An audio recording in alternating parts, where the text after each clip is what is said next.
everybody, and welcome to Goldbridge Saves Football, a packed show for you. As Manchester United, did they destroy the Liverpool dream? Mo Salah's fallen out with Klopp, but it looks like he's staying. Arsenal, Manchester City, who deserves the league? But also, there are some big talking points you're not going to get anywhere else, Will. I'm furious with Match of the Day. Let me speak. I'm furious with Match of the Day. I'm furious with refereeing. I'm furious with dinosaur opinions. And apparently, I've also been exposed as well. We've got lots of real talk to come on the show today. Yeah, just happy to have you here. You know, it's been a tough weekend. You've had different ups and downs, especially with Manchester United. I've had ups and downs myself. I'm on the verge of a relegation to League One. What club would that be? Well, that would be Birmingham City. Oh, there you go. There's the mention. And we could be playing Stockport County next season, which might not be a bad thing. Let's start off topical, but let me just say, Pratt of the Week this week is probably the hardest one we've ever done. You've got Anthony Taylor, you've got Michael Oliver, you've got Dinosaur Pundits. You've got tweeting off your burner account. We'll talk about that. We've also got the 3 p.m. blackout. We've got Match of the Day in there. Yeah. I can't speak. There are so many different things to talk about. But look, let's start off with Liverpool and the implosion there, the touchline fracas or disagreement. There'll be fire, said Salah afterwards if he speaks about it. It's like a wrestling promo, that, wasn't it, when he was walking down? Yeah, and look, I think that we've just heard in the last few hours that David Ornstein, very good journalist, saying that Mo Salah's likely to stay for another year. That's massive news. I mean, that is not what I expected. My thought process on the Liverpool Klopp Salah thing was just shake your hand and say we've had a good run, we're both leaving, what we're going to fall out about. But actually, with Salah staying, that's gives it a different twist. Well, maybe, and I don't know if it coincides with the argument, maybe it's two fingers up to Klopp and he says, I'm staying and we're going to carry on and be successful next year. I really think that this would have been dealt with, like, it won't be carrying on now. Like, I just think it was probably a matter of the fact that from the game scenario, the fact that they've been losing. I think the way Jurgen Klopp is, the best trait about him is his people management, isn't it? So I think this will all be buried. For Liverpool next season, though, my biggest worry was them dropping out of this top 3 race. But if you keep Salah, Arne Slot, I don't know too much about him. Will he just slot in? Yeah, lovely stuff. You can't make that joke too many times. But I just hopefully feel this is a bit of a catalyst. And then if Van Dijk's looking at that going, right, I'm staying, Trent, it just maybe could be a bit of a snowball effect. I think, to be honest, too much is being made of the Liverpool storyline in the sense that people are trying to pick it apart and say they've bottled it or, they're falling apart and next season they're going to fall apart. I think when you break it down, and we put it in the title, and look, I used to do a FIFA career mode and Burnley were my kryptonite. Yeah. Like, they weren't very good. They never won the league, but every time it was bloody Burnley on my career mode through COVID. Weghorst, the lot. And I think Man United have destroyed Liverpool. Now, Liverpool fans will be running to the hills to say, no. And even Man United fans, you're having a laugh. Man United aren't very good.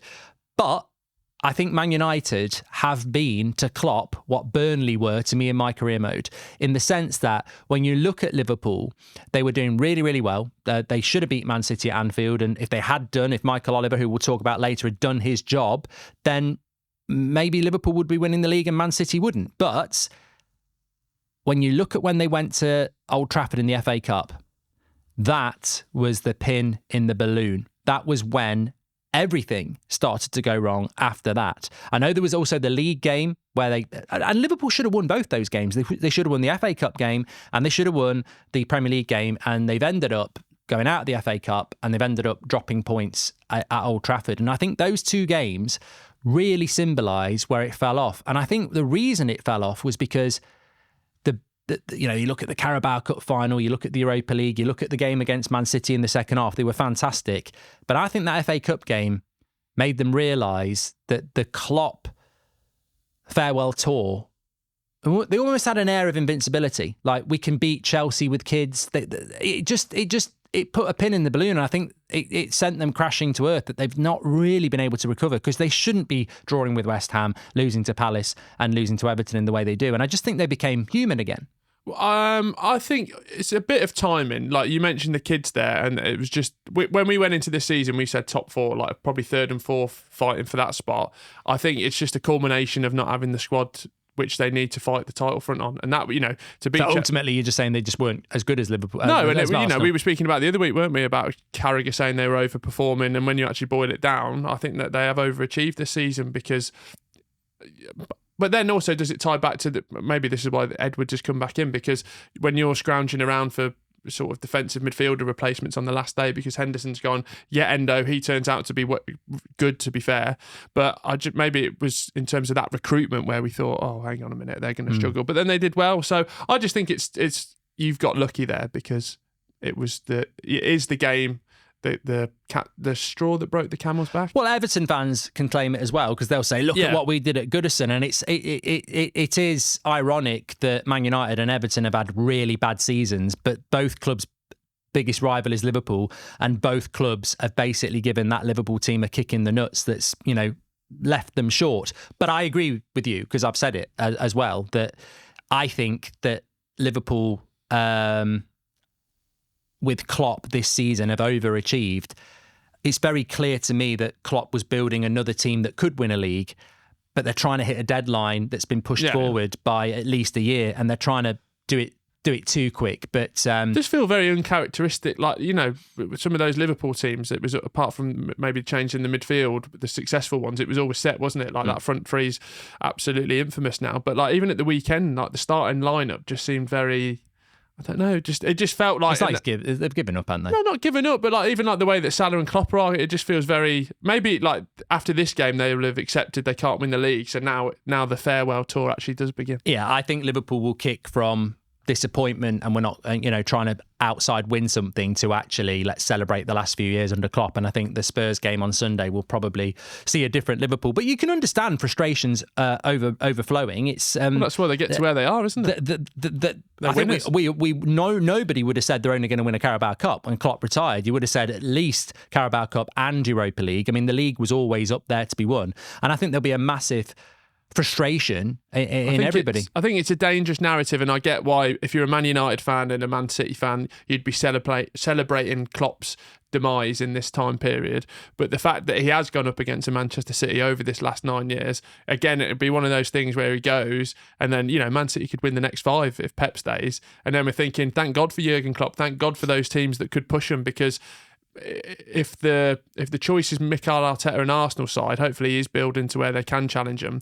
But the fact that Jurgen Klopp's gone toe to toe with Pep over this time period, it's incredible. It is incredible, and I think we're really going to miss that. Well, Erik ten Hag got ripped apart by United fans at the weekend, because in the press conference he said Man United won't win the league next year.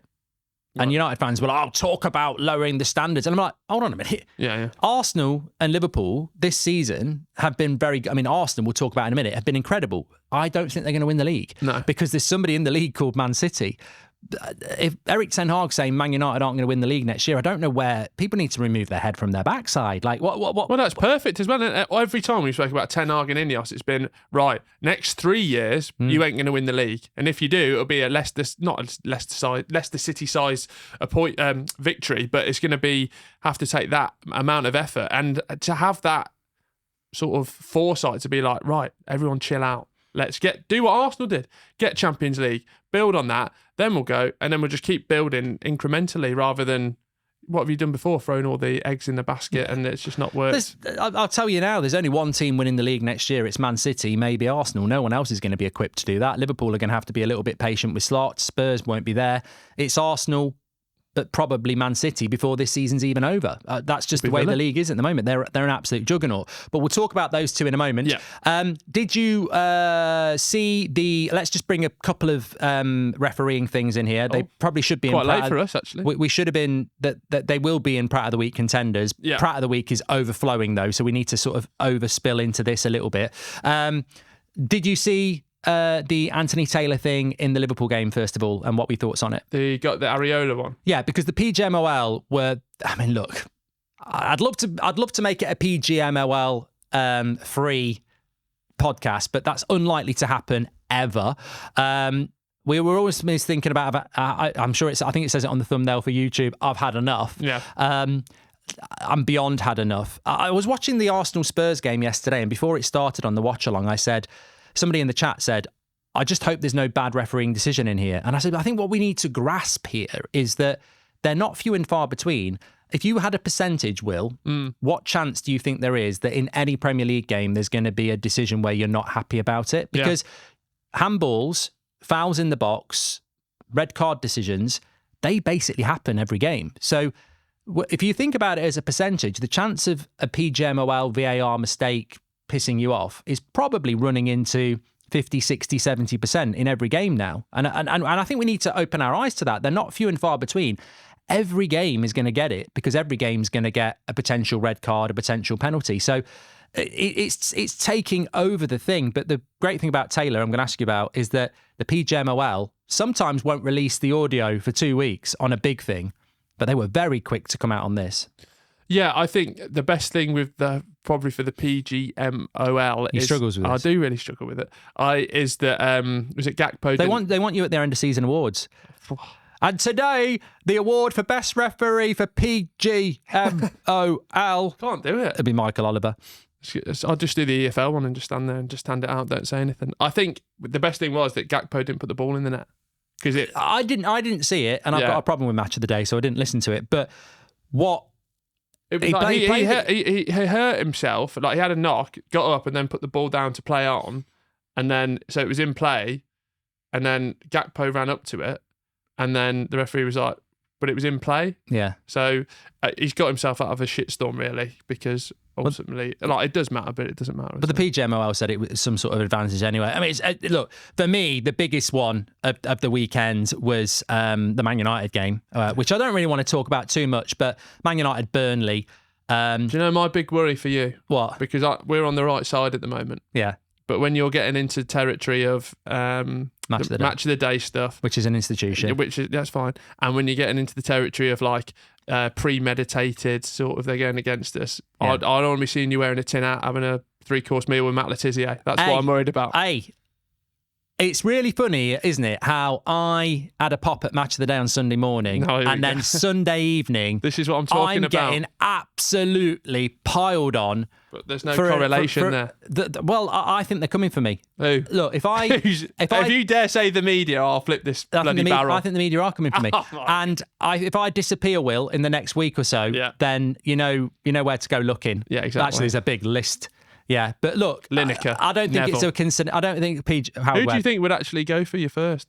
I think they're all coming for me. I actually think there's probably a secret cell in the PGMOL. I just found it weird that on Sunday morning I was very, very vocal about Match of the Day, which is a BBC institution, and then in the afternoon, people are trying to cancel me on a burner account nonsense that doesn't even make sense. And I haven't deleted because I still mean what I said, which we'll talk about in a bit. But yes, look, it sort of feeds into the 3 p.m. blackout, which we were meant to talk about last time. The 3 p.m. blackout is ridiculous. And I can't believe there isn't a fan group that have got together and gone, let's kick this into the dust, or an MP or somebody, because it absolutely needs to stop. And what terrified me on Sunday morning is I woke up about 8 o'clock and I'd been awake for a bit. But anyway, I'm downstairs, bit of toast. Seb comes down and says, can I watch the Man United game? I said, Match of the Day's on. So we watched the highlights. I'm watching those highlights, having watched Man United the previous evening, because you can watch the full game on MUTV, etc. And I just couldn't believe it. I just couldn't believe what I watched. So basically, if you watch Match of the Day and the Man United Burnley section at the end, you've got Ian Wright saying Anthony did well when he came on. Anthony started the game. You've got all three of them saying Burnley will be really disappointed they dominated that game. We had 10 more shots than them and it was about 50-50 possession. And they showed no Man United missed chances, all Burnley missed chances. And then Lineker says to Shearer, what did you think about the penalties? And he just goes, he may as well have had a T-shirt saying, I work for the PGMOL. He went, nah, none of them for me. They've got them all right. Let's move on. I just thought... And that the problem is, because it's a game that was played at 3 o'clock on a Saturday, I know, well, Seb's prime example, people didn't see it, so they watch Match of the Day and they get an absolute slanted view on things. And that scares me because I grew up with Match of the Day. Yeah. And I think back to Des Lynam and Alan Hansen, if they were doing it back in the 90s as well, all those highlights of games where I thought Newcastle under Keegan were like battering, I don't know, Arsenal. Yeah. Well, maybe Arsenal were the better team. And I just think I'm not having a pop at Lineker or Shearer or Wright here. I'm having a pop at the fact that they have all day to get that show ready, and the production is like an episode of Hollyoaks. No. It's Suede. I've got your answer here, because what you're used to is a Man United juggernaut. No, let me speak. What I'm saying is you're used to this juggernaut, right? You're used to Man United being in a title race this year. I'm definitely not. Oh, you are? In proportion of your life, supporting Manchester United. We've had 12 years of this. No, but what I'm saying is that's in the background of it. Even Champions League fights, right? Yeah, you are. So what it is, what you're going further and further down the running order, which we all know in an editorial sense, you're going to get less time on Match of the Day. So they're going to have to round it up quicker. And also, it probably matters in that perspective more on the Burnley side of things. So they're going to analyse that a little bit more. I agreed with Shearer. I didn't think they were penalties when I watched them. Mate, he hits his hand. And Wan-Bissaka last week. And finally, you've got your red tinted spectacles So you're not going to come back on that then? What? It hits his hand outstretched, the same as Wan-Bissaka in an FA Cup final, semi-final a week before. One's a penalty and one's not. No, I didn't. Where's think the consistency? I didn't think it was similar. Come on. I agree with Shearer. That's an absolute.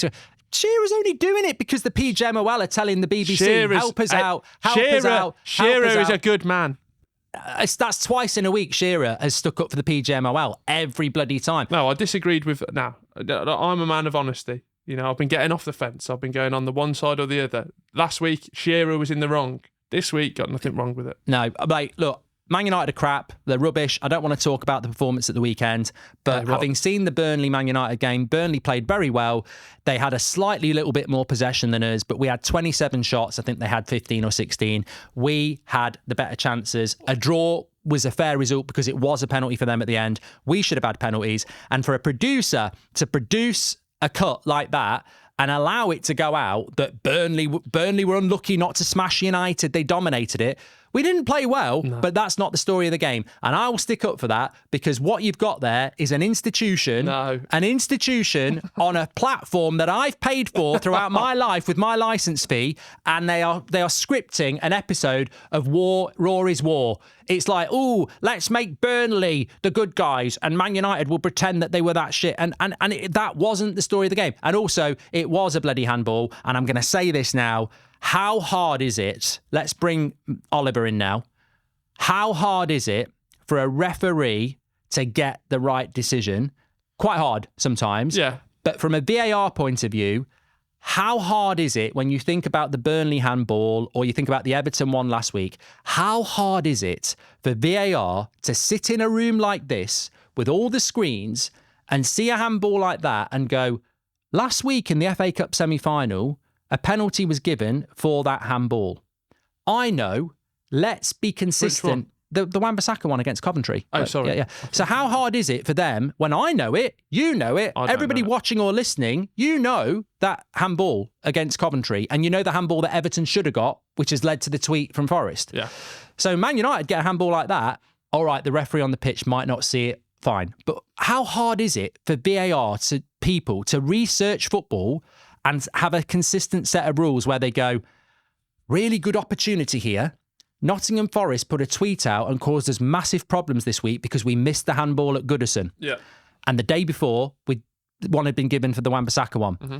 Here's another opportunity for us to sit here and go to the referee, at least come and have a look at the screen because we think it's probably a handball in light of recent decisions. And what do? No, because what's happening is every game in the Premier League is being reffed as an individual entity with no respect or ideology to be consistent. Yeah. They're not doing that. And it amazes me how easy it would be if me and you were on VAR to sit there and go, you know, Will, last week, this is why Forrest did the tweet. This is why they did it, because it's a blatant, it has hit his hand. But you say that though, you know what it'd be like is, what's the film where it's about the true story where the guy lands the plane in the river? Sully. It'd be like Sully, where, you know, they've got the scientists in there doing their projections, and he's like, well, actually, we were able to land it under the exact same conditions that you did in a safer environment. And Sully goes, hang on a minute, were you in there? Were you experiencing the lives of 106 people? That's what you got to say to VAR. If you're in there and you've got to make a split second decision, That's an unbelievable amount of pressure on your shoulders as well. They're sat in an air-conditioned office in London with probably Starbucks or Costa, a few snacks, a load of screens, 4 of them. Get the decision right. I've got no problem with the person on the pitch. Get the decision right. Howard Webb's already talked about bringing ex-players into the fold for next season, which I think is a great idea. I'll tell you what I think is a great idea. What? Give me Bournemouth against West Ham, a mid-table game in the next 2 weeks. Get as many cameras as you like. You and me will sit and do VAR. It will do millions of views. And if it's a hard job, Howard, let us have a pop. Yeah, let us have a pop. There's no pressure there, though. Of course there's pressure. You haven't got 150 lives on the back. Yeah, but neither is VAR. That was a good American Your Sully one's absolutely terrible. But look, I don't know how hard it is. I don't know how hard it is to get these decisions right. It's almost like they're goldfish. Like, it's almost like they Are you an ostrich? I wonder if they're actually told, when you referee this game, don't think about any other decision. You're refereeing just this game. Right. And that leads to the inconsistency. Because what I was going to say as well is, let's take it to the Arsenal game. Oh, we're going to talk about Arsenal, Man City and who deserves the league more. But before we do that, Michael Oliver, Declan Rice penalty. Yes, now he's staring straight at it. I'm on your side with this. Well, he might not be, because I've got a twist. Oh, God. It's got a twist. There's always a bloody twist. There's a twist. So Michael Oliver's staring straight at Declan Rice, kicks someone in the balls. Liverpool fans, if you want to know why you didn't get the penalty for Doku, I think at least they now know. Michael Oliver's interpretation of a penalty in the box, I think you basically need to be, like wrestling, where they pull out like a stick and whack them with it. Yeah.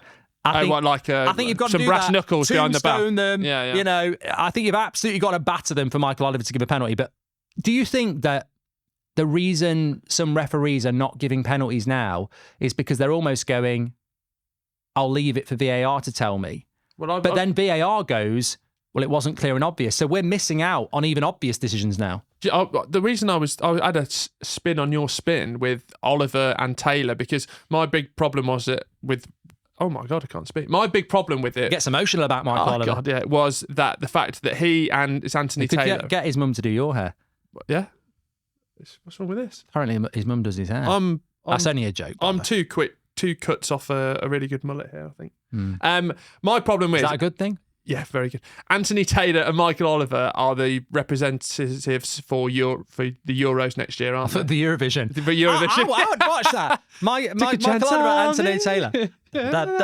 Or Buck Spiz. You're taking your time. Yeah, nice little skimpy dress for them too. But they're the representatives. They're the best in refereeing in the country. So the fact that Oliver got that wrong and then had to rely on the VAR, which people were tweeting me going, well, that's what VAR is for, which I agree. Yeah, thank God for VAR in that sense. But is there almost an air maybe with those two, because they're the pin-up boys, if you are the VAR and then you're like you're lower down in the rankings. Pin-up boys, you've got a black and white cover of GQ where they're back to each other like...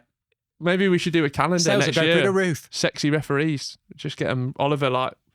But is there an air of like the people in the VAR obviously lower down the pecking order, so then they're like, I don't want to go against him because he's got a bit of aura. That's 100% happening. We've seen that. And also, it goes back to a point I've said so many times on this podcast. The person that was the standout one in the VAR was the second official to the second assistant in that Spurs-Liverpool game, was the only one who had any gumption about him. Do you know what Michael Oliver's accent is? Is he a Geordie as well? Right, we'll try Geordie then. So this is what I think. I don't know if he is. This is what he's going to be a Geordie now, which will probably sound like he's from Bristol. But so what happens is Declan Rice, obvious penalty, right? Michael Oliver, away, no penalty, man. No way, no way. And then VAR look at it and go, it's definitely a penalty. I'm not saying it. You say it. It's definitely a penalty. I'm not saying it. Right, I've got an idea. Michael, you need to look at the screen. We're going for lunch. Just let it. And Michael Oliver goes, yo, what? Oh, what pets? Oh, right. I'll go and have a look at it. And then it's done. It's done. And then he goes and has a look at it. But no, I think this is really interesting in a serious way, because you've got to laugh. You've got to have a bit of banter about it. I'm sure Michael Oliver's laughing about it as well. But the point is, I mean, look, this is meant to be about the betterment of football. And I think what that showed us on Saturday is something really important. Again, you will only get it on a platform like this. They're not in a talk about it on the mainstream because they're all trying to protect each other, which I understand because there's big money at stake and reputations. I don't think they're trying to protect. I think last week's was a symptom of what we spoke about, where a lot of them just aren't fans anymore. Yeah. I think that's the case with that. I don't think it's a thing of like... Well, they just don't care. That's what I worry about with you sometimes when you're going, it's an institution, I'm paying my licence fee. I don't think there's anyone out to get anyone. Like people... I just don't think they care. No, but like the Man City thing, no one wants Man City to win the league, especially the Premier League. So there's no... What they should have is a meeting every Monday morning with me in it. And I'd annoy everyone, but I'd go, but this is coming from a place of passion. This is what fans care about. Yeah. And I think what we've got to look at the symptoms and we've got to look at the cure. And I think with the Michael Oliver one, it was laughable how he didn't get it.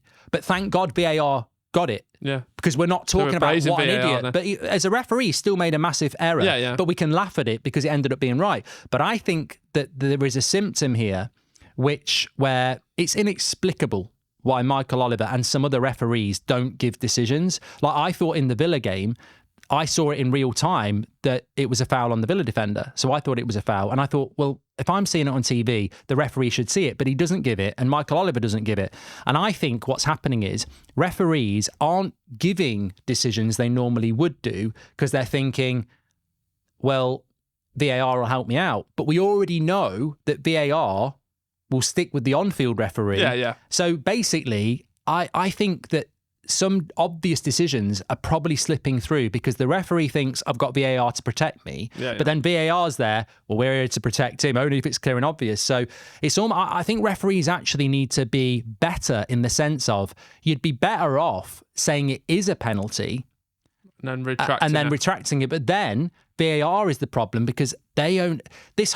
I think what I'm trying to say in a very bad way, I suppose, is that the clear and obvious thing needs to be removed if we want it to work. Because if you're the referee and you go, like Michael Oliver, oh, I didn't quite see it, I think it's a penalty, but VAR will save me. And I look at it on VAR and go, well, it is, but is it a bit accidental? It's a big hurdle to jump clear and obvious, it might not be clear and obvious. Yeah. But then if you go, oh, I don't know whether it was a penalty on Kulusevski, but I'm going to give it. And then on VAR, I go, well, it's soft, but it's not clear and obviously wrong. And I think the clear and obvious thing is a massive problem. So if you give the Kulusevski one and we remove clear and obvious, and I go, yeah, well, I can see why you've given it, but go and have a look at it because I think it actually is really soft. The clear and obvious thing, I think, is the biggest problem in VAR. If we're not ranting and raving about, why that's not a handball, the clear and obvious thing has to be removed. Well, let's get on to Arsenal because they did get a fantastic win. I love Big Ange. I tweeted it. I said, I love Big Ange. I wanted him to win, but I think for the title race, for the Premier League, for football, it's more important that Arsenal win that game. What I loved about football and I loved about that game is that Spurs didn't even really have a chance in the second half. No. And I was like, surely they're going to get a big chance. And if they had, it would have been 3-3. And I would be sat here going, Arsenal have done nothing wrong, but they've given up a 3-0. Yeah. It was just especially when they were lumping it in near the end. Yeah, it was a weird game, but that's how football. Tell you what work. I thought as well. Obviously not for the 3 goals, but Mickey van der Ven in that second half, some of them recovery runs, he was like fast, 10 yards behind and then he just out-muscled. He's so good. I knew he had the fastest sprint speed, but like actually in action, he was like so good. I mean, and the future's bright for Spurs. And look, when you look at Spurs quickly, because we're going to talk about Arsenal in the title race, but just very, very quickly on Spurs, I don't get the criticism. I really don't. I think that, Harry Kane was scoring 30 Premier League goals in a crap Spurs side and he's not there. And yes, players have stepped into the void, but your first season after Harry Kane to finish what's probably going to be 5th, maybe 4th, is absolutely incredible. They've had a brilliant season. All that's happened with Spurs is their standards have gone up because they're now saying we're a good side. And that's and also normal. It looks a little bit more like a failure because of a team like Aston Villa getting 4th rather than like a Man United or Chelsea. They probably should have got 4th, but I think in the context of their season, it's a very good first season. But for Arsenal, I mean, I just think that the way they played that game yesterday, they'd have took a 1-0 and it was 3-2. Yeah. They definitely sort of sat in, relied on their defence and countered. Spurs had a lot more of the ball. I thought it was a superb performance for them. And I think it's been a superb response to going out of the Champions League and the loss against Villa. Wolves away is not easy. Chelsea at home is a London derby. And then Spurs away, 3 wins out of 3. Any other year, they absolutely, for me, I think they deserve to win it. I know you're going to come back at me on this, but I think they deserve to win it. I think they've been the best team since Christmas.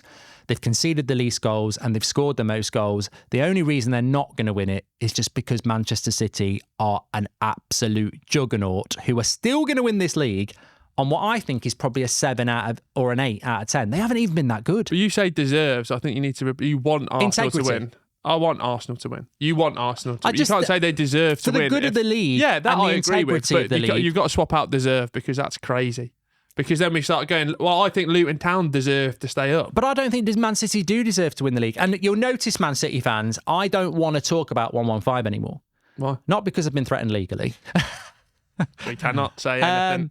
But because actually, I think it's an irrelevance. I think the 115... Hang on, we've just done about 4 podcasts where we say it's the big thing we're not talking about. But you know, when I don't want to be going 115 when Man City win the league. It's there to...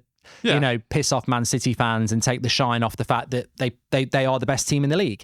What I would rather say about Man City is the reason I don't think they deserve to win the league over Arsenal is because the circumstances of Arsenal's title race is very different to Manchester City's in the sense that Arsenal haven't had the resources, the ability to buy. But then you could say that about every United's title win, like when they would get. What are you talking about? What do you mean? I had this at the weekend. There is no comparison between Man City's dominance and Man United's dominance. Yes, there is. A little bit there is. No. Yes, there is. Mate, we won 3 Premier Leagues in a row in the Fergie versus Wenger era. Yeah. They were literally identical. It was an amazing era. But you have to admit, and then we did it in the Mourinho-Chelsea era where they had more money than us. We were speaking about Manchester City. There's a point now where Man City are dominant. Where Manchester City were like Manchester United, where you are the best in town now. But I've never seen in the Premier League era, maybe the first United team, 94, Steve Bruce, Pallister, there wasn't really... I think Villa. Villa. There was that's the only time in the Premier League where it was like a little bit like Man City now. And that's right at the start. I think the late 90s Arsenal were fantastic. The mid noughties Mourinho and Chelsea had more money than us. Yeah. They were really competitive areas. But the problem with Man City is, and Man City fans can like it or not, I'm not having a pop, they are miles ahead. Like Arsenal are absolutely foot to the pedal. Yeah. They can't, if Arsenal don't win this league, genuinely, don't think about the loss to Villa. You've done nothing wrong. You've got the best defence, you've scored the most goals, you've played brilliant football. It's a competitive league. Of course you're going to lose to a Villa or something like that. They've done nothing wrong. But Man City are just up there. Now, why they're up there, I don't think we need to talk about it. They are an absolute juggernaut. And this isn't even Man City. I don't think they've had a good season. But They're just so far and away. Experience, they've been there, they've got the best players, they've got the best coming squad. From what you want. I want Arsenal to win the league. You want Arsenal to win the league. Everybody if you're not a Man City fan, wants Arsenal to win the league. But that doesn't mean they deserve to win the league. I think they do. No, they don't. I think they do. But you they've got the most points since Christmas. Well, yeah, the league's played since August. But I I also said at the start of the league that Man City would have it won by Christmas. Yeah. So that's what I mean. Arsenal have done so well to make it go this long because for me, Man City were always going to win it and they'll win it next year. But I think the big problem with Man City is, forget the 115, the big problem with Man City is the Premier League. The Premier League have created this. I said this when I was talking to Ben Foster earlier, and I'm going to bring it in here and get your opinion on it. I personally think, and I know there's this Premier League vote going on about, which is not going to get voted for by the big teams, but look, I want Man United to win the league. I'm sure Liverpool fans want to win the league. But looking as a football fan at the Premier League, I actually think they should just let Newcastle spend the money. No, I know what you mean, because that's what I was going to come on to. Because Man City, whatever happens with we can't have charges, another Man City. To beat Man City, we need another Man City, and we can't have a Man City because of the rules that Man City have helped voted for. Yeah. So we're just stuck in a... So, and I think this is a great point, and people might not be able to get their heads around it, but forget about the charges, whether they get done or not. Let's say Man City don't get anything. It's not get away with it. They don't get found guilty. They're still here. Yeah. And why are they here? Because they operated under rules that you can't use anymore. Yeah. So Man City spent money, rightly or wrongly, under rules that allowed them to do it. You can't do that anymore. I personally think it's controversial, but Man City aren't going to go anywhere, and they are where they are because they spent money that other clubs can't do now. I personally think just let one through. At least we get a title race. It's not letting, but also to the backdrop of this, it's not like there's the big debate around the Newcastle funds and where that's come from. I just think in terms of that rule of like, if Villa have got billionaire owners, so they're having to operate in. It's like us at the moment in the Championship. If you go down, the best three teams with the biggest revenues are going to be the teams with the parachute payments, and especially this year with Everton, with Leicester, Southampton, and Leeds. But we've made the most revenue in terms of that. But then it's like, how do you spend? Are you just stuck in this vortex of like not being able to spend your money? If I was in charge of the Premier League, and I'd just say this summer, like, it's very obvious that Man City are going to win it again next year, right? Newcastle, Villa, whoever's got any money. Needs to find a new sport, really. Just go and spend it. Formula One's done. Premier League's going to be done. Man City are going to dominate this league because they've got the best manager, the best players, the best revenue. They can dominate it for the next 5 years. I know contractually this isn't agreed, but I could actually see a point where Pep just wins the title at the end of the year and actually says he's going with Klopp. Yeah. Because for him, what's it like? The Champions League was the big daddy. Yeah. And Real Madrid got Mbappe next year. Real Madrid have got Mbappe. Like he puts, obviously Klopp's probably more visually putting it out there with the amount of energy he does, but obviously Pep's doing the same with the passion and everything like that. And I just feel, I don't know, maybe it is a new era. Who's going to win the league? Arsenal will win the league. I can't see. I'll tell you why Man City are going to win the league, because I've said it all season. But if you think for 1 minute, Will, Forest played really well yesterday. If you think for what, I'll tell you what, I completely messed that up. Doing a watch along on Saturday night on That's Football, and we were talking about Jackson because it was a Chelsea Villa game, and I went on to Y Scout and I did the filters, and I got the best goal conversion rate strikers in the Premier League. And I went, you're never going to believe which striker has got the best goal conversion rate who's played 19 games in the Premier League. Because obviously, if you just did one, it was some Pratt who came on the sub, had one shot. And a couple of people did get it right. Guess. Nicholas Jackson? No, Chris Wood. Really? And then he goes and misses. Oh, he's a missing shitters. Remember that one at Spurs? Yeah, he hit the post? Yeah. But he apparently, I don't know anymore, but apparently he has got the best goal. I want the DVD rate of that performance he had at St James's Park over Christmas when he just absolutely tore Dan Burn and that Newcastle backline. I think second place was a Luton striker, and then Isak was third, which is, he's been brilliant. But if Man City are going to win, and I think Arsenal probably will win their last three. They've got Bournemouth and Everton at home and Man United away, so you'd fancy them to do that. You could have, in your eyes, stopped Liverpool winning the league, and then you stopped Man United winning the league. So actually, you've just handed the lead to Manchester City. Yeah. So it's your fault. Yeah, we'll see about that. But I don't think Man City are going to drop any points. There's a lot of people saying, Piers Morgan was on the radio this morning saying, come on, Spurs, I'll pay for you. I'll wear a shirt if you do it. I'm like, I think you've got to realise that, look, it's a great point. What do people think? If Spurs need to be the team that beat Man City or draw with Man City to help Arsenal win the league, they're not doing it. Would you do it? No, I honestly... If Birmingham City... No, but it's not to do... In this day and age, I don't think it comes into it at all. I do, 100%. I don't. It's a home game. The fans won't let it happen. So let's put it like this, right? Birmingham City are playing Liverpool. Yeah.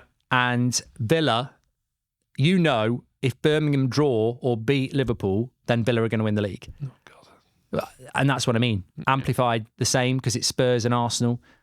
You're not going to sit there going, we're beating Liverpool 2-0, this is great. I don't mind if Villa are going to win the league because we beat Liverpool in a meaningless game. Yeah, no, I couldn't do that. It's not going to happen. I can't believe people think it's going to happen. Yeah. Rivalry is a big, big thing. And there's just no way Spurs are going to be the reason that Arsenal win the league. They will never live it down. That rivalry is incredible. Yeah. And it's all right going, we beat Man City.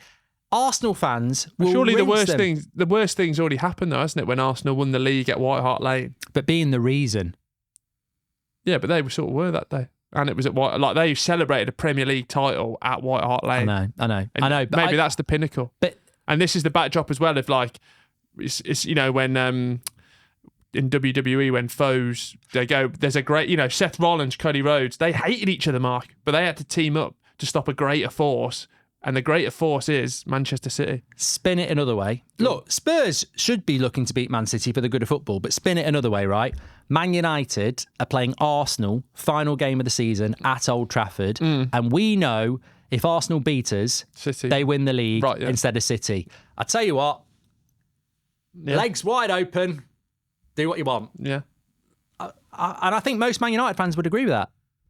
So how does it not work the other way? We'll have to wait and see. No, I know. The big factor is Big Ange, because he's a man of principle and philosophy.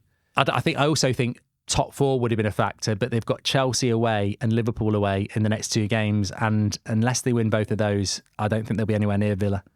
Yeah. It's a strange one because Villa just seem a bit more Spurs are playing badly at the moment. Yeah. Anyway, what's our next topic? Are we on to Pratt of the Week? We got Pratt of the Week stuff. We've also got... Let me just... Bear with me 2 seconds. I know what we've got. Go on. I know what we've got. I know what we need to talk about. Will was going to go. But really interesting, actually, this weekend last week, I got an email. And I'm sure there's a few United standers coming on here for this, because I got an email last week and I was meant to bring it on a United stand show, and I'd had a bit too much red wine on Friday night and I forgot. And then the weekend had matches. And then I saw about the Antonio thing and Roy Keane dinosaur comment, which is basically what this email is I got. So I got an email last week from somebody who watches the United stand who was talking about the ex-players. And he used the term dinosaurs and said that they're a problem around Manchester United. And this fitted perfectly with what Antonio and Roy Keane had going on with each other as well. So basically, this email was saying that people like Gary Neville, Paul Scholes. It's not from me, by the way. I have an opinion on it. I've kept it back till now. But you're going to answer this. Yeah. Well, no, because I don't necessarily agree with it. But the email said people like Roy Keane, Paul Scholes, Gary Neville are a problem, and Ineos and Sir Jim Radcliffe shouldn't be having them anywhere near the club. Which I thought, what? They're legends of the club. But their point was basically this: when you listen to them on the TV, they're always lamenting back to a time that doesn't exist anymore. Like even the way people train, eat and live their lives, social media, but they're always going back to the past. But their past, in some cases, is 20 years ago. Yeah. And the game's moved on massively. So that they always lament back to the past. Also, when you listen to them, it's always negative. Under Van Gaal, it was negative. Under Mourinho, it was negative. Under Ten Hag, it's negative. They're always moaning. They never have any joy in Man United. It's always... They're almost more critical of Man United than the team that's playing them. The only time they were happy-ish was when Ollie was in charge, who's a mate from the past. So this email was basically saying they're a problem. They're not fair. They're not pragmatic. They're just very negative. And the reason is because all they want to do is really go back to what they were talking about and when they were good. And the email went on to say, and then you look at someone like Jamie Carragher, who's completely the other way about Liverpool in the way that he protects them, and you can genuinely see his joy. Give me your thoughts. My very quick thoughts was, I thought the Liverpool thing was unfair because Liverpool are doing very, very well at the moment, and there's a reason to be negative around United. But do you think the dinosaur thing, which is what we're going to bring in about Michael Antonio as well, ex-players, reminds me a little bit, Match of the Day. Hansen used to be like this. I think it's very hard because in terms of the pundit space as well, and the way Neville's positioned, and with certain media outlets and the stuff that he's got, it's like very Man United dominance. Yeah. And just because of how well they are and how much they've fallen off, the conversation always going to be about them. I think the most tricky thing is, or the most damning thing is, and it became a bit of a meme, is when Gary Neville kept saying, this is Man United. Well, that actually means fuck all, really, doesn't it? In terms of it was fantastic, the success that you had, but this is a new generation. Again, to coin another wrestling phrase, all wrestlers that are not in it now just used to speak about the Attitude Era. Oh, it's great. It needs to be more like that. We can't be like that again. And they were speaking about it on Stick to Football. Like, Keane was like, I used to have a few pints and blah, blah, blah. And I used to perform okay. And they were like, yeah, because everyone else is having a few more pints. Yeah, you can't do that. So you just can't compare anything to what it was back in the day. And Manchester United are a giant that have fallen off. So I think they are going to speak about them negatively. And I still think they spoke about them negatively in the Ollie era. I think it's... He's protected Ollie a bit. No, maybe a bit of revisionism. But we've said on this thing, if you were in the job and I was speaking about you, I'd probably look. We're mates, aren't we? Yeah. Debatable. But no, you would look to do that. So I sort of in a business sense. I sort of understand it from that way as well. So look. It's an email I brought in. I'm sure it's going to generate a lot of conversation because it might be that your club has got ex-players on who are, stuck in the past. But that's probably another conversation of like the pundit space. Yeah. It's like, Michael Dawson was on from Spurs. I think he's really good, but they're only going to put him on for Spurs games. My thought process on it is, Are they negative a lot? Yes, but there's been a lot to be negative about. Do they hark back to a past? Well, I do actually believe in a United way, so I sort of don't have a problem with that. What does that mean?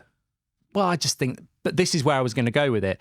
I think you can't just single out the pundits for being a bit dinosaur and negative and not helpful around a club that's trying to move forward, because there are fans like this at the moment. And I was talking about this a few weeks ago.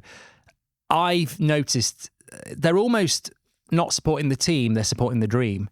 And you look at like Birmingham City, you know, success isn't around every corner. There are bad results. And so when you score a late winner and you don't deserve it, you enjoy it. And when I look at the Coventry game last week, and I can't remember who the pundits were for United, but they were miserable. They were like, oh, it's embarrassing, this, that, and the other. And some fans were like that. But I was like, we're in a cup final. It's been a horrible game. I support Man United. I'm really happy, and I celebrated as winning it. But there are pundits and fans at the moment, and we've seen it against Sheffield United last week, where they've lost sight of what it is just to win and enjoy your team winning. It's almost like they've become indoctrinated in the negativity of this is not good enough, this is not good enough, which is fine, and there has to be a pathway to that.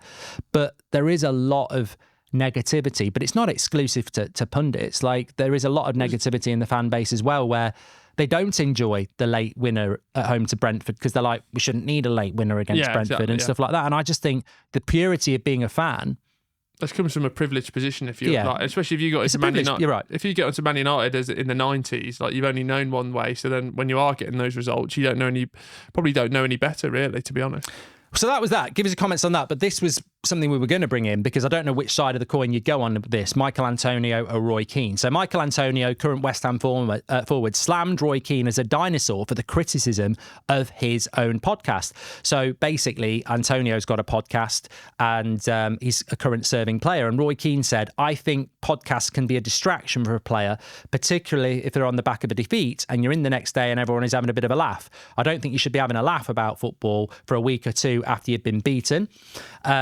And Antonio responded to that by saying it's a dinosaur mentality because when Keane was playing, every manager, every fan, everybody constantly said, focus on your football. Go to sleep with a football in your arms. The only thing you're allowed to think about is football. Your wife deals with the kids. Don't play with your kids. Football. That's what it was when he was playing. And he goes on to say, obviously in time, players who played with him went bankrupt because all they did was think about football and that was all it was. Now footballers are focusing on their football, can do their football, but can focus on business as well, fashion, some are rappers, people focus on other things. If I've got time to do this, then why shouldn't I? I also think it comes with someone like Antonio, it's like it almost becomes an acceptance when you get to a certain stage of your career. If you're like, who's right or wrong? I think Antonio's perfectly right. I think if you're like a guy Nacho now, look at the Lingard effect. Like I think it depends who you play for. Depends who you play for. It depends what level you play at. Good, the age is like, if you're coming into your 30s, I mean, look at Ben. Like, Ben is the prime example. There's no way Ben Foster would be doing that when he's trying to break into the Man United team, going up to bloody Roy. All right, Roy, got the vlog going. But he knows, and he earned that by the way he played. He was a quality player, and he earned that respect to be able to do it at a certain time.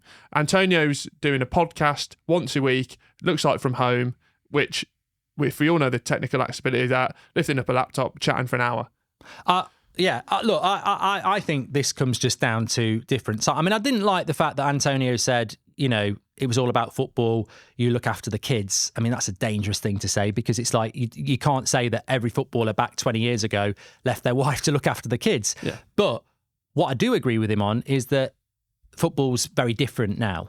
And social media, well, people didn't have phones and stuff. Like, it's you couldn't do a podcast 20 years ago without going to a studio in London and taking up your time. But I think what I would say about this is, again, it's just pettiness. It's pettiness.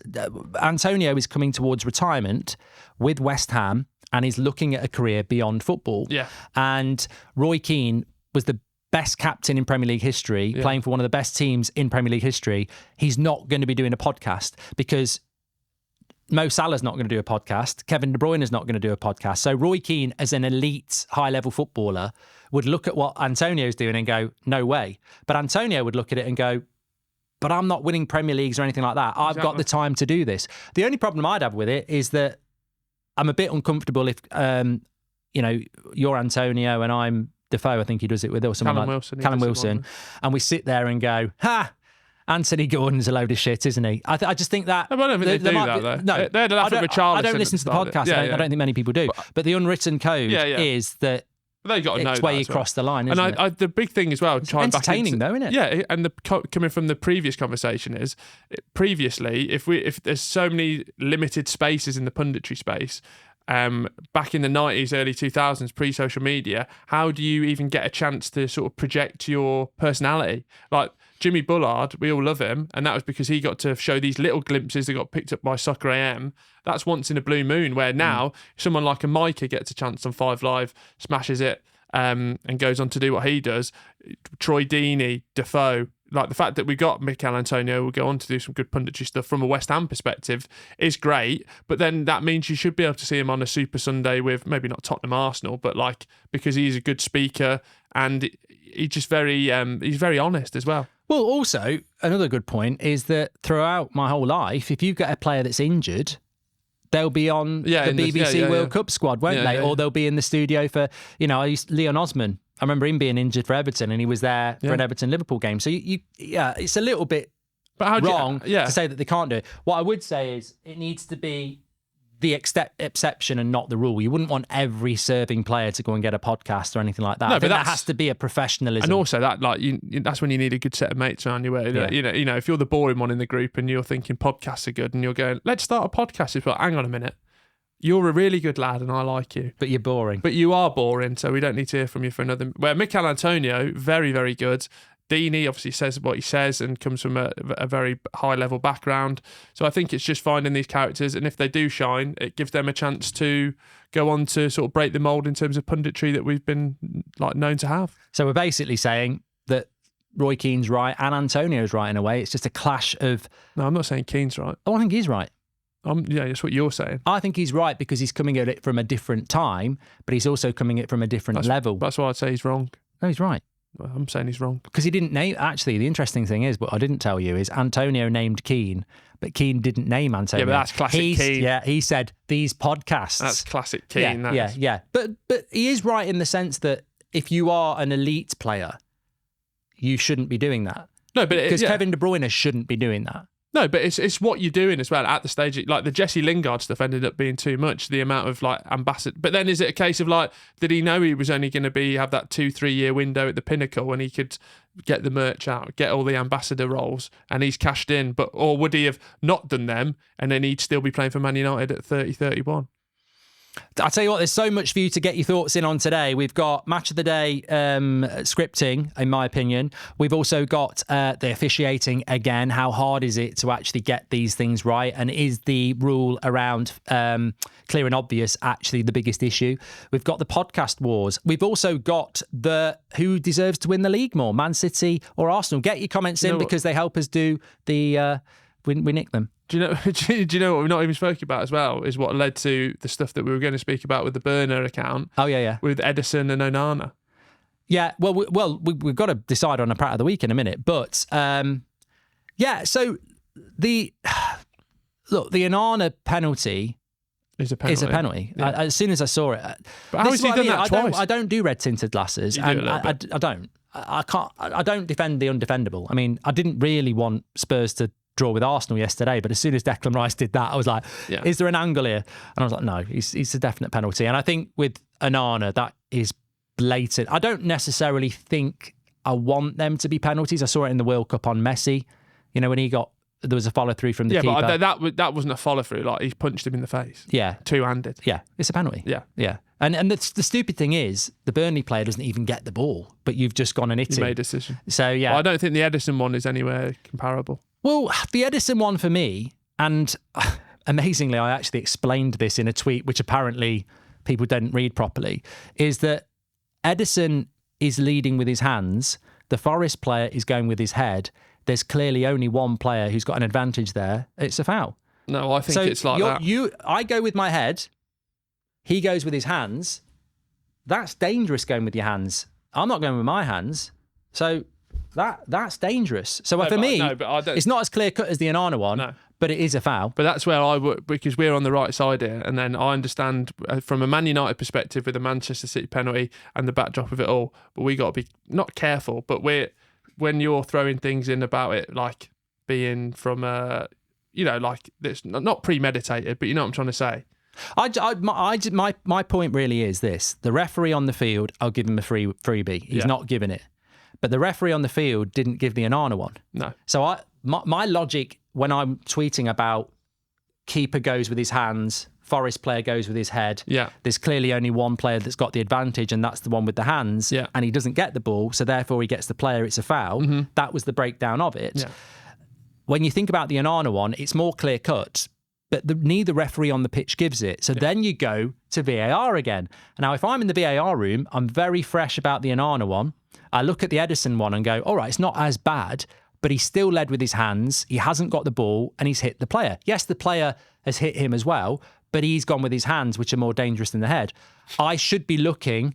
Just to make it sound like that, you're like ready to hit hands more dangerous than the head? I don't know. But the point is, in a footballing sense, they are similar situations, and VAR should go for consistency. But the reason the penalty doesn't get given is because they'll look at it and go, it's not clear and obviously wrong. No, yeah. And that's why it didn't get given. I think if you look at both incidents, they're actually strikingly similar. Yeah. I was just thinking with your alleged burner account, it'd be good. It's almost like you VAR in yourself if you did have it. Do you know what I mean? But look, if anybody, I'm sure some people have seen it. I don't despair. I just find Will actually messaged me and said, "Have you sent this message?" I said, "Yeah," and I read it back and I was like, "Yeah, I guess some idiot could read it the completely different way."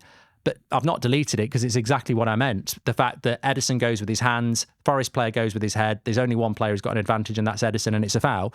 But if you did have a burner, I'd like to run it actually, because that's when I could do my sitting on the fence worrying about it. Why would I need a burner? No, I know, yeah. Get your answers in. Why would I need a burner? Because when I tweet something, within a minute, I've probably got 100 replies. No, just me going, go fuck yourself. Yeah. But so I don't know why I'd need a burner, because I don't know why I'd need a burner. No, it just comes with, there's a lot of eyes on you at the moment, isn't there? And well, it goes back to what I was saying before. It's weird, isn't it? How I have a pop at a British institution, a British institution on the Sunday morning, and then on the Sunday afternoon, I'm getting absolute pelters for a burner that I don't even have or need, and an email and a tweet that's been completely misread.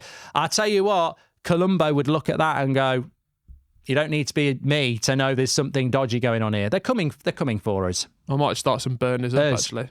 Us, not for me. You're just by association. No. And you're an easy target. I'll be long gone. Yeah. But no, Pratt of the Week.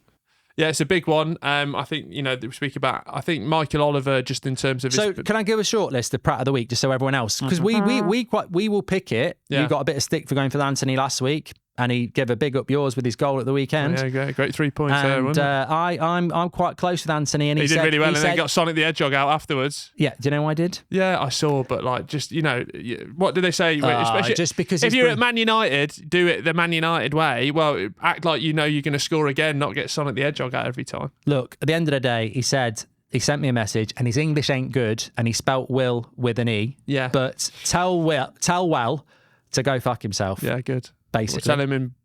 Criticise him again because he might score again. We'll tell him in Portuguese to go fuck himself. Candidates for Pratt of the Week. I'm going to do a poll this week on Spotify. Wow. We've never done this before, but I think this is the biggest Pratt of the Week thing we've ever had. So candidates for Pratt of the Week. Michael Oliver for not seeing Declan Rice kick someone in the balls 5 yards away. Roy Keane for being a dinosaur. Michael Antonio for calling Roy Keane a dinosaur. The producer of Match of the Day for that segment on Man United Burnley, where we got pearlers like Anthony did well when he came on, when he actually started the game, for making out that Man United hardly had any chances, and for brushing over 3 penalty decisions because they're not listening to fans. And who else would be number 5? I'd put Onana in there. Why? For the second or third time in the season for punching someone in the face. You can tell you watch Match of the Day. No, I watched the game on MUTV. Watch the game. He made 3 amazing saves. Yeah, and that's his job. That's his job. But the punch is because Casemiro should be Pratt of the Week. Yeah, I mean, who? With 3 or 4 minutes to go, you've fought all game in a really close game. You're 1-0 up. You're basically going to win. The ball lands to you in the penalty box. You can let it land and volley No, I it. know. Yeah, You can head it away. There's a Burnley player there, and you go, Will, we're gonna have a game of head tennis. I'm gonna get it over you, so you can come and catch it. I'll tell you, and you'll agree on this 5th nomination who we'd like to be, because we can crowbar it in here.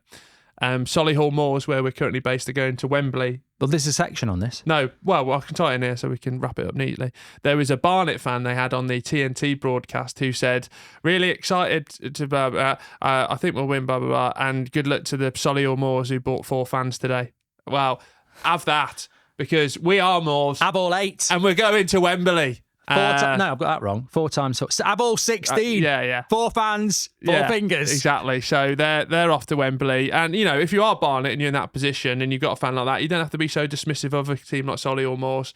And they've stuck 4 past you, and they're on the way for their 2nd appearance at Wembley. And we might be there for the playoff final. We might be there for the playoff final, and get your tickets if you want to see us there. See the final. We're going to do Pratt of the Week. Yeah. But yeah, massive shout out to Solihull Moors. We've got a good association with them. Obviously, it's my local team, and they've had an amazing season. They're in the FA Trophy final, which is like the non-league FA Cup, but they've got themselves into the playoffs for the promotion from the National League to the normal league, which is absolutely massive. They didn't finish high up in the league to like get the home tie in the semi-final, because it's not 2 legs, is it? It's just one game. No, it's a knockout tournament, but then obviously the stuff with Gates had happened, and then they had to rearrange that. So they've been up against it, and like to go away to Barnet, who are the favourites, and to beat them 4-0 in a game like that, absolutely fantastic. They're up against Bromley in the final at Wembley on Sunday. We've been told they're very like it's not. Is it their sort of nemesis a little bit? Bromley. They've had a. I think they knocked Bromley out the trophy. Yeah, but then they beat him in the league, didn't they? Yeah, it'd be a very close game. But yeah, to go to Barnet, who were the home team in the game to get to the final, was incredible. Bit of trivia actually. We do the podcast at Solihull Moors. Right. And you know the wash and go video I did where we did the adverts? Yeah. There's a car park scene with the lorry with a big billboard on it.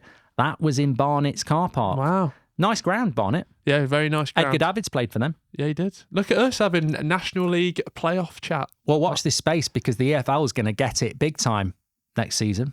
What if Solihull Moors come up? Yeah, well, it'd be great if Solihull Moors come up. And how mad is football that, just from a Birmingham City perspective, if we go down, they come up, we'll be 1 league apart. I know. That is crazy. I'll tell you what, who knows what's going to happen, but if Solihull Moors get promoted, it's going to be so great. Get behind them on Sunday. Pratt of the Week for me, Will, it's so tough. I mean, I want to give it to the Match of the Day producer. I thought it was absolute really scripted in the wrong for doing that. WWE. Mate, I'm sorry. I'm sorry. I watched that game, and they got it completely wrong. Yes, but I've told you this. It's not right, You've got to though. fit it into a 90... And we should also be very grateful in this country to have... Do you think they watched that game? Yes, 100%. Well, how do you do that then? What? How do you watch a game I don't think and the 3 penalties are completely misrepresent and it? also, It was so one-sided as well. No. And also... We've got to be very privileged. Well, we should have more, not privileged is the right way to, this free-to-air football that we get from the Premier League, because God knows that could get taken off us at any point. So, well, I'm not watching Match of the Day anymore. Well, good. I'm out. Good. They don't want you watching it. But they don't. Good. But I'm not watching it anymore because it scares me that if I want to watch highlights of, let's say, Liverpool... It's not the news. If I want to watch Liverpool Spurs on Sunday news. and it's a 1-1 draw and they say Spurs were absolutely amazing, but what? And I'll go, wow, I don't know whether I trust that. Maybe Liverpool were just as good and they don't like Liverpool. No, I think that's where we're getting the into BBC. Oh, God. The BBC, the British Broadcasting Corporation, should be fair and equal. We're talking about Man United against Burnley. We're not talking equal. about the American election fair race. Reporting. Yeah. It was an absolute shambles. No, I think you're in the wrong there. In fact, I'm going to... that's my Pratt of the Week. No, it's got to be Michael Oliver. No, Michael Oliver. Michael Oliver is going to be my Pratt of the Week because he's up there. I can't believe... That's the pinnacle. He is meant to be the best referee in the Premier League, which he isn't. Yeah. He's staring straight at it. And the scary thing is, as much as we say switch VAR off... If it wouldn't have been there. And I would switch it off. But you can accept... You couldn't accept that. No, you couldn't accept that, but you could accept it to the backdrop of but then it's like he should get demoted then in terms of his performance. That's what I mean. I think there's a great point just to take away from this. We're going to give Michael Oliver Pratt of the Week, and the reason for it is because we want to switch VAR off because it doesn't work. But imagine if it was switched off. That's not acceptable. No, I know. And you need better refereeing than that. And there's no excuse for that. Oh, just very, very quickly, actually, a few people have mentioned this. 2 incidents. First of all, the Villa game, Chelsea late winner, push. I mean, was it a foul? Yes. But you said it wasn't a foul on Gabriel at Newcastle. Oh, I did, didn't I?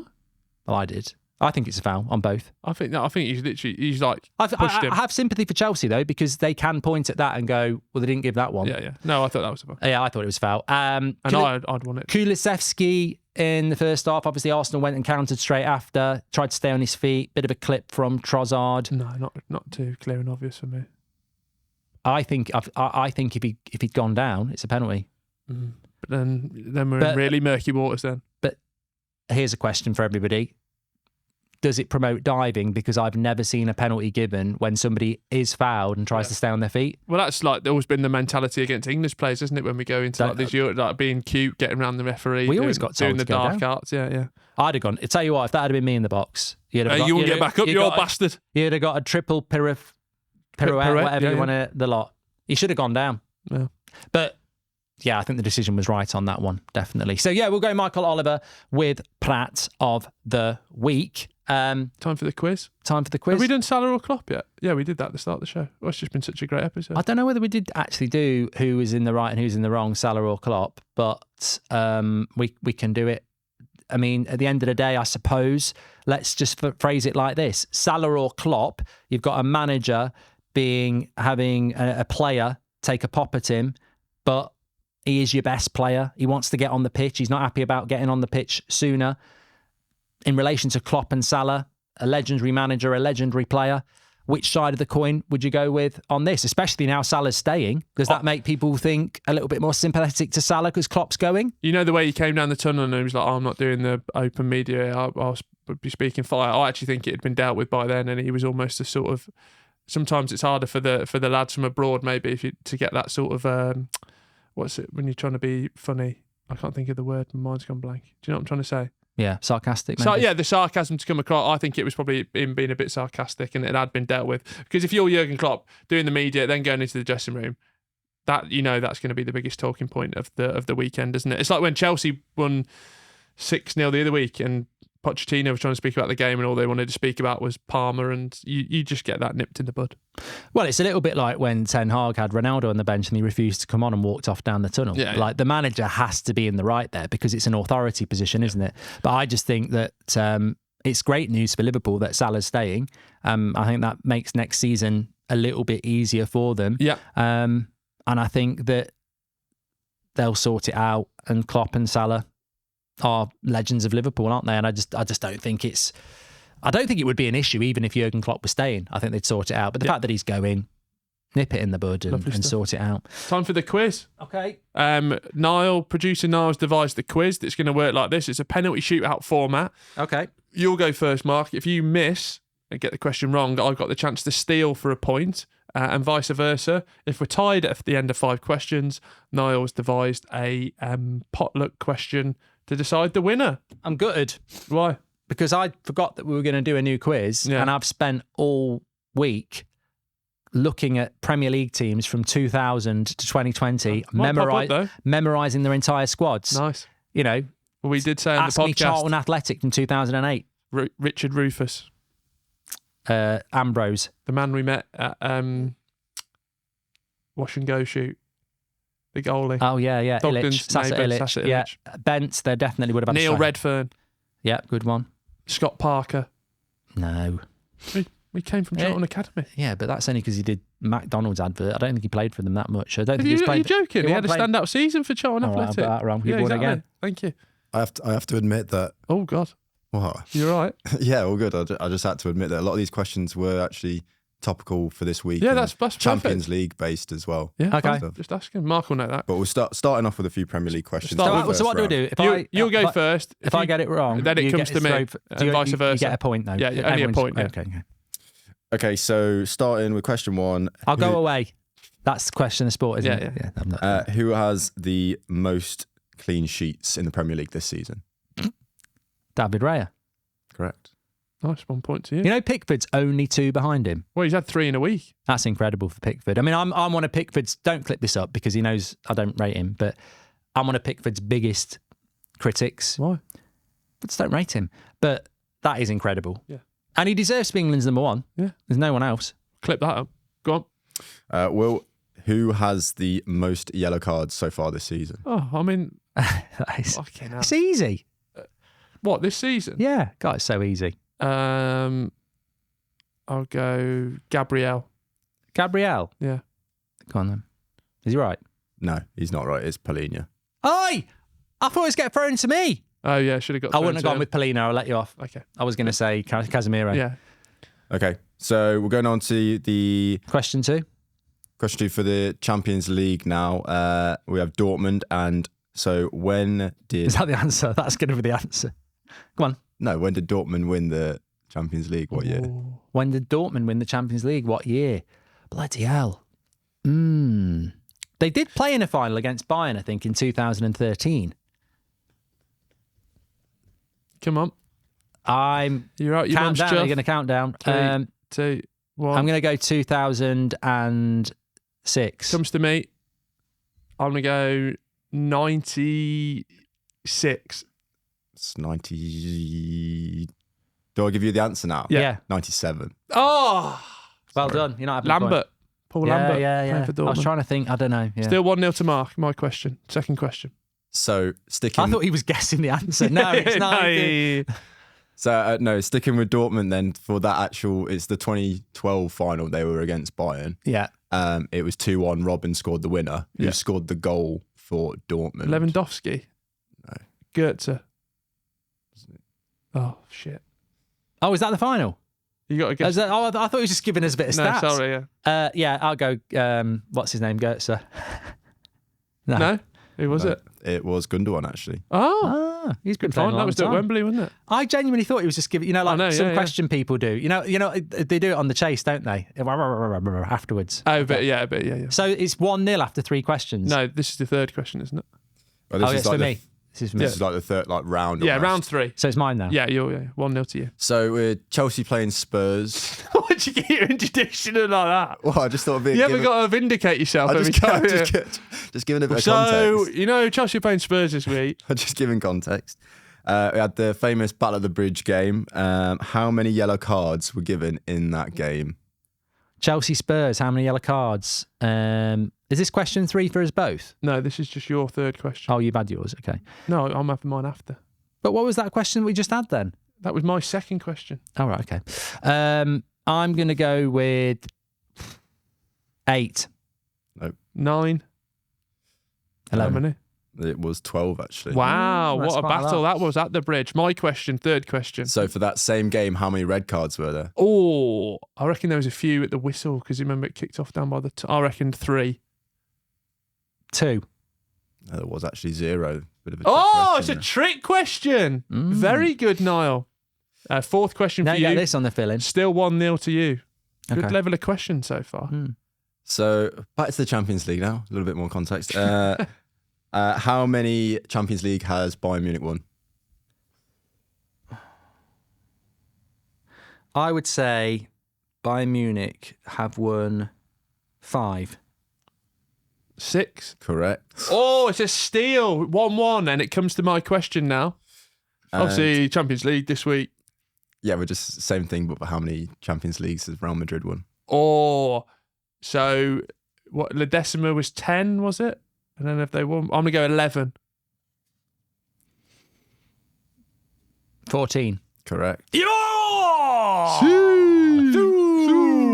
I've won then. No. Oh, wait, it's I can round still 5. tie. All right, fair 5. It's 2-1 to Mark. His question, which I could steal as well and still win. You could. This is why it's a great quiz. Well If done, I Niall. get this, I've won. Yeah. Who is Bayern Munich's top Champions League goal scorer? Ooh, that's a great Champions League. Now you say, now is he doing European Cup? Is it all goals for Bayern Munich, or is it because they might have scored at other clubs? Bayern Munich. Bayern Munich's top goal Oh, scorer. he doesn't know. He has shit it. Yeah. And is it just Champions League format or is it European Cup as well? Yeah, because it could be Gerd Muller. Yeah. I'm I good from would the corner. say if it's Champions League top scorer, you've got to go Lewandowski. That's what I've got written down. So Yeah. For Bayern Munich. Yeah, we played for Bayern Munich. Sorry, yeah, no, I was just getting really confused. Oh dear. So you've won then? Yeah, go on then. Consolation. 3-1. So you can't get this to go to the. No, he's 3-1 up, isn't he? Oh, unlucky lad. Yeah. Give him the question though, because I could win 4-1. It was the top scorer for PSG Champions League. Mbappe. Yeah, and then do you want the Yeah, bonus do one the just thing for one. look? Yeah. Actually, do this because I could make it 3-3. No, I won. Okay, all right.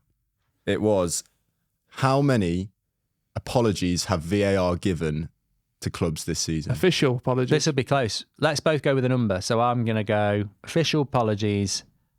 I think it's actually quite high. I think we just don't notice them. I think it's about 7. I think it's quite low. I think it's 3. I've got here 13. Yeah. 13, wow. Yeah, I thought it was quite high. Hey, no apologies to this podcast. It's funny how we've not noticed them though, isn't it? I can't think of the 13. Maybe they just get facts straight away. In the next show, we'll give you the 13 apologies. And we'll read them all out in full. Yeah. That's when you know we're padding for time. Padding for time. Absolutely fantastic podcast. I like the quiz. I think it could be a little bit... I really like the context bits in the podcast, where you got the bits given to you. Yeah, I think it's a keeper. So let us know about that. I like the penalty shootout thing. Anyway, brilliant podcast. Get your comments in. There's so much to talk about. Get your vote in for Pratt of the Week. And we're back on Friday. Yeah, back on Friday. Thursday. Champions League. Jude goes against Harry Kane. Some big games in the Championship. Yeah, we never spoke about that, did we?